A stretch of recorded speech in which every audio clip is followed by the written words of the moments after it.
Hey smart people, balik lagi sama si Martin di Smart Movie Recap. Gimana kabarnya hari ini? Semoga pada baik dan gak lagi bingung mau nonton film apa. Nah, seperti biasa si Martin udah siapin ringkasan film yang pastinya bikin kalian gak nyesel. Udah mampir ke channel ini, jadi siap-siap ya. Kita bedah filmnya sampai ke akar-akarnya.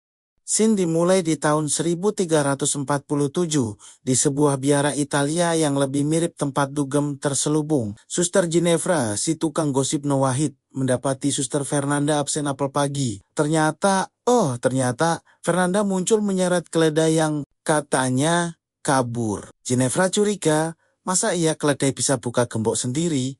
Mana pakai jubah hitam tebal di musim semi pula? Mencurigakan.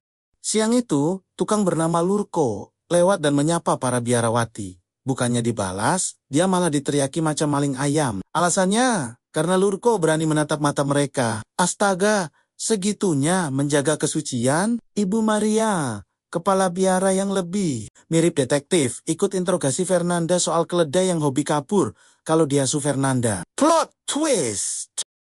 Setelah itu, Maria dan Ginevra bergosip sambil menata buku. Ginevra membocorkan semua aib biarawati lain, mulai dari yang makan dobel sampai yang ketahuan baca buku dewasa. Sementara itu, Suster Alessandra merana karena dipaksa jadi biarawati oleh ayahnya. Dia cuma bisa berdoa, menyulam, dan berharap bisa bertemu mantan pacarnya lagi.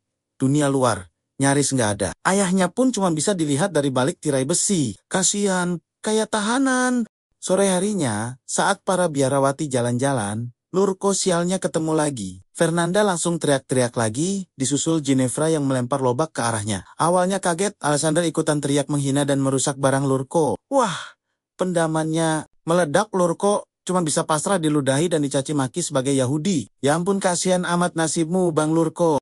Beberapa waktu kemudian, Pastor Tommaso pergi ke kota untuk jualan hasil sulaman para biarawati. Lurko mendekatinya, curhat sudah lelah diperlakukan buruk. Lalu di sebuah kastil dekat situ, Lord Bruno mendapati istrinya tidur dengan pelayan bernama Masetto. Skandal. Masetto kabur lewat jendela dan pura-pura tidur di tempat tinggal pelayan. Bruno yang geram memotong rambut Masetto untuk identifikasi. Tapi Masetto balas dendam dengan memotong rambut semua pelayan. Mampus! Keesokan paginya Bruno kebingungan dan akhirnya nyuruh semua pelayan potong rambut beneran.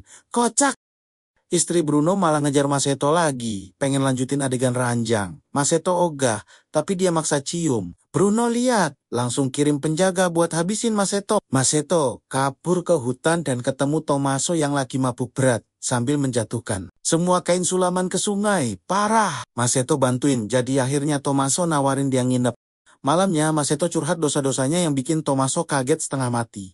Masetto pengen tobat, dan lagi dikejar-kejar. Tommaso dapat ide cemerlang. Keesokan harinya, Tommaso bawa Masetto ke biara dan mengenalkannya sebagai tukang baru. Yang bisu dan tuli. Ide bagus Tommaso. Masetto mulai kerja, dan Ginevra serta Fernanda langsung penasaran setengah mati.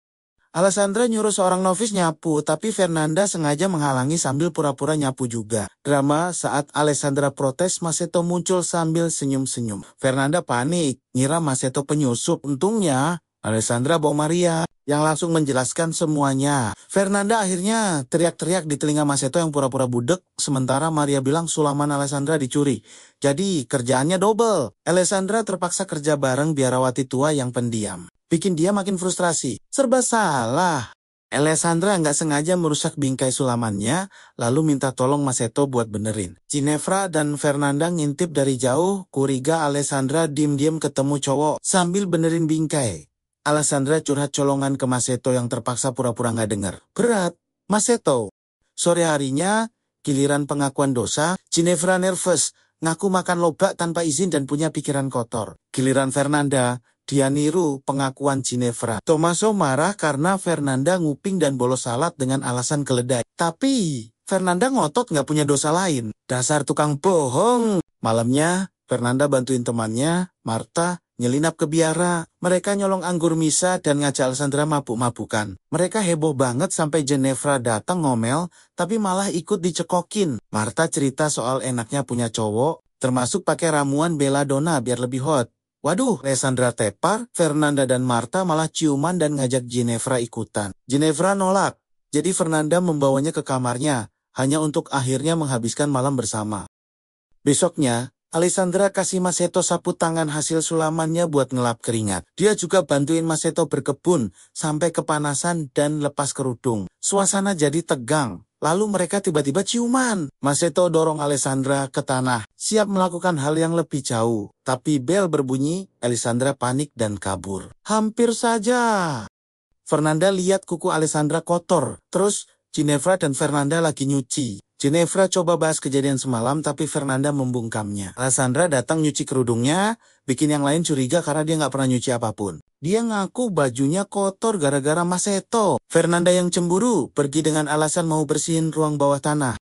Ternyata Fernanda ketemu Marta yang bikin ramuan belladonna dan dipakein ke mata Fernanda biar pupilnya membesar. Mereka juga pakai darah biar pipinya merona. Ginevra ngintip sebagian prosesnya. Lalu Marta dan Fernanda nyuruh Masetto melakukan hal yang tidak sama mereka berdua secara bersamaan. Gila, sambil asik, Ginevra nemuin pot belladonna dan nyari mereka. Tapi mereka pura-pura nggak tahu. Ginevra tanya, apakah malam mereka bersama ada artinya buat Fernanda? Fernanda bilang, itu cuma buat senang-senang dan nyuruh Ginevra lupain aja. Sakitnya tuh di sini.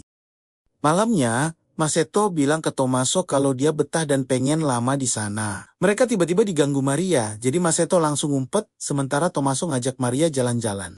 Besoknya, saat Maria dan Tommaso nerima uskup buat inspeksi, Masetto merangkak lewat jendela buat nyelinap ke kamar Alessandra dan melakukan hal-hal terlarang. Nakal, saat mereka lagi asik, biarawati tua datang dan gak sadar apa-apa. Tommaso gak sengaja ngumpat, bikin Alessandra kaget. Sebelum dia sempat tanya, mereka dengar ada orang datang. Tommaso ngumpet di bawah kasur, sementara Alessandra buru-buru ngeberesin diri. Uskup dan Maria datang dan lihat semuanya beres. Setelah mereka pergi, Tommaso kabur lewat jendela. Lolos, Uskup periksa buku keuangan dan sadar ada yang aneh soal penjualan kain yang disebabkan oleh Maria dan Tommaso yang menciptakan angka untuk menyembunyikan perampokan. Tiba-tiba mereka diganggu Ginevra yang pengen ngadu soal Fernanda. Maria langsung nyeret dia buat bicara pribadi, tapi dia nggak nanggepin serius cerita Ginevra soal keledai dan alkohol. Setelah seharian kerja keras, Ginevra ketemu Masetto yang lagi tidur.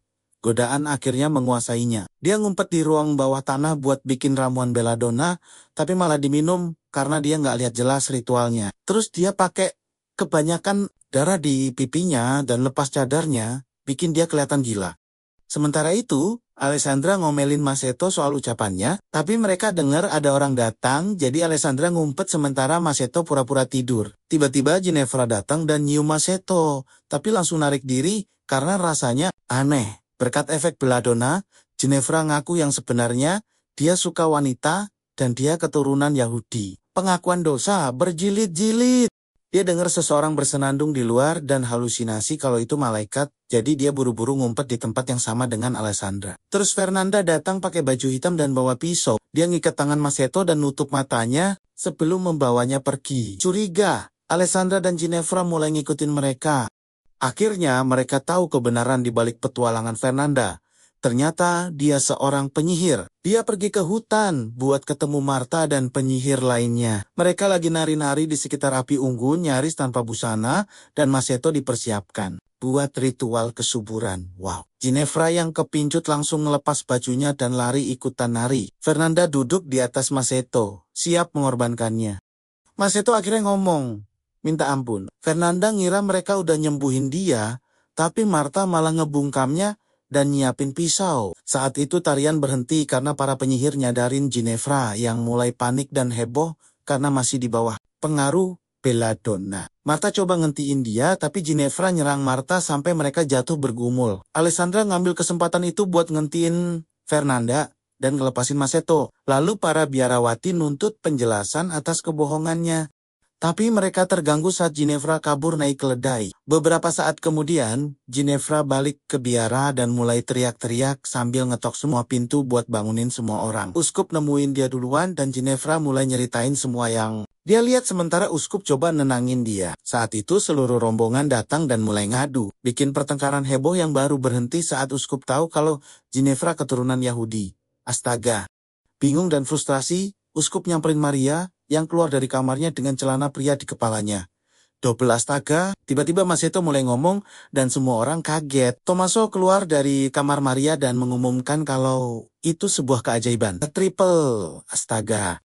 Besok paginya, uskup nyebutin semua dosa Ginevra dan mutusin hukumannya adalah puasa setahun penuh. Tapi dia sadar kalau itu bakal bikin Ginevra mati kelaparan. Jadi hukumannya diganti jadi nggak makan siang setiap hari selama setahun. Hukuman nyol. Selanjutnya, dia ngejudge Alessandra dan bilang ayahnya pasti kecewa. Alessandra mohon ampun. Giliran Fernanda, dia cuek bebek dan males dengerin omelan uskup. Terakhir dia ngejudge Maria. Yang asik, bertukar pandang sama Tommaso. Saat uskup lagi ngomong, uskup akhirnya mutusin buat nyopot imamat Tommaso dan ngirim dia ke biara. Tommaso coba pamitan tulus ke Maria, tapi uskup ngusir dia. Kasian, gak lama kemudian seorang pendeta baru datang ke biara, dan seorang pria yang sangat tua dipilih. Biar gak bikin masalah, ini bikin dia kesal karena tangannya gemeteran saat nerima komuni. Uskup juga mastiin buat ngebaptis Ginevra akhirnya.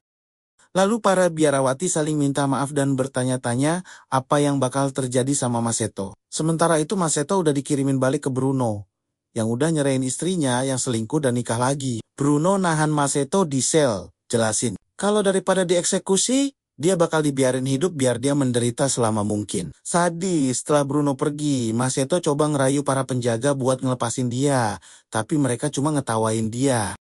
Tiba-tiba, seseorang yang misterius ninggalin kura-kura dengan lilin di cangkangnya di dekat pintu. Para penjaga terpukau sama kura-kura itu dan mulai ngikutinnya. Setelah mereka nggak kelihatan lagi, para biarawati masuk buat ngelepasin Masato dan ninggalin boneka di dalam sel sebagai gantinya. Mereka juga ngasih dia pisau dan jubahnya sendiri biar dia bisa nyamar dan ngumpet bareng mereka di biara. Saat para penjaga balik, mereka nggak sadar kalau tahanannya itu boneka. Koplak! Lalu rombongan itu lari ngelewatin hutan dan lihat keledai biara di jembatan. Ternyata Maria pakai rencana keledai Fernanda buat diem-diem ketemuan sama Tommaso. Mereka akhirnya ciuman di bawah sinar bulan dan film pun selesai. Oke deh Smart People, segitu dulu ringkasan film kali ini dari si Martin di Smart Movie Recap. Semoga bermanfaat dan bisa jadi referensi kalian sebelum nonton filmnya ya. Jangan lupa like, komen, dan subscribe biar si Martin makin semangat bikin video recap lainnya. Sampai jumpa di video selanjutnya.